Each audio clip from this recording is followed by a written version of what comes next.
भगवद गीता अध्याय 6 ध्यान योग योग के माध्यम से आत्म साक्षात्कार।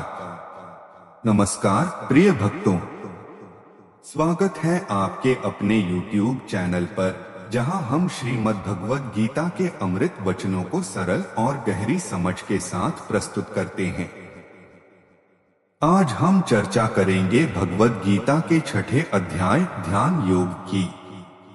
इस अध्याय में भगवान श्री कृष्ण अर्जुन को ध्यान योग की महिमा, साधना की विधि और एक सच्चे योगी के लक्षणों के बारे में बताते हैं।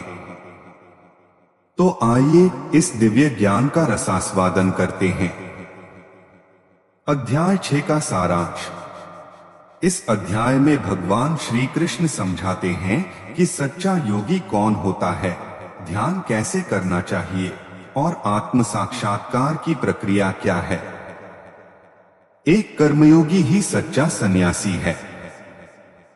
भगवान श्री कृष्ण अर्जुन को बताते हैं कि जो व्यक्ति निस्वार्थ भाव से कर्म करता है वही सच्चा सन्यासी और योगी है।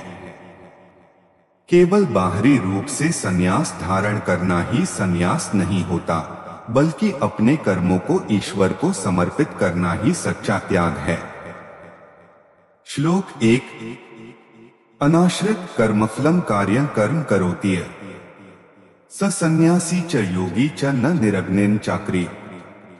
अर्थ, जो व्यक्ति कर्म के फल की इच्छा किए बिना कार्य करता है वही सच्चा सन्यासी और योगी है। केवल अग्नि का त्याग करने से कोई सन्यासी नहीं बन जाता। 2 ध्यान योग की श्रेष्ठता। भगवान बताते हैं कि ध्यान योग के द्वारा आत्मा की शुद्धि होती है और मनुष्य मोक्ष की ओर अग्रसर होता है। श्लोक 5।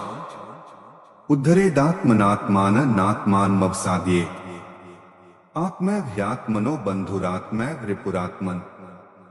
अर्थ, मनुष्य को स्वयं अपने आत्मा के द्वारा उठाना चाहिए, न कि गिराना चाहिए, क्योंकि आत्मा ही मनुष्य का मित्र है और आत्मा ही उसका शत्रु बन सकता है। ध्यान कैसे करें? भगवान श्री कृष्ण बताते हैं कि ध्यान करने के लिए एक शांत स्थान चुनना चाहिए। जमीन पर कुशा बिछाकर उस पर मृगचर्म और फिर एक वस्त्र रखकर बैठना चाहिए। शरीर को सीधा रखना चाहिए, दृष्टि को नाक के अग्रभाग पर स्थिर करना चाहिए और मन को भगवान में लगाना चाहिए। श्लोक 14 से 15। प्रशांतात्मा विगत भीर ब्रह्मचार्य व्रते स्थित मन संयमय मच्चित्तो युक्त आसीत मत पर।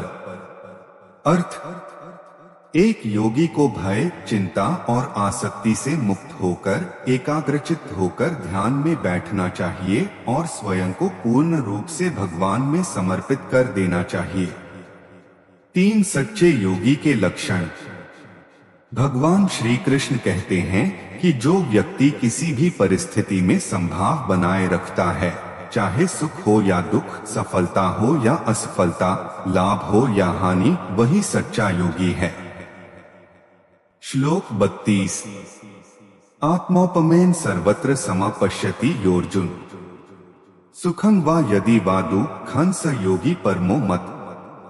अर्थ, जो व्यक्ति सभी जीवों को अपने समान देखता है वह सच्चा योगी है।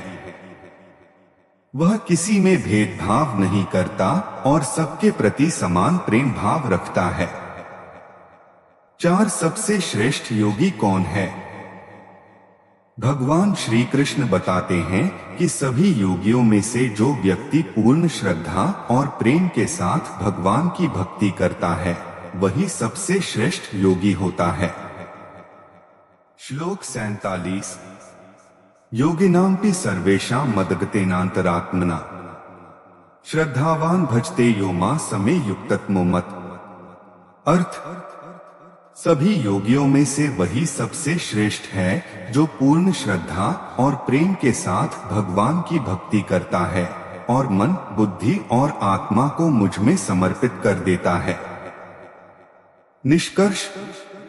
इस अध्याय में भगवान श्री कृष्ण ने हमें ध्यान योग की महिमा बताई है और सच्चे योगी के गुणों को स्पष्ट किया है।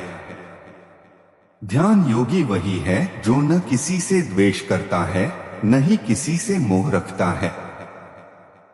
जो व्यक्ति प्रेम पूर्वक ईश्वर की भक्ति करता है, वह ही सर्वोत्तम योगी होता है।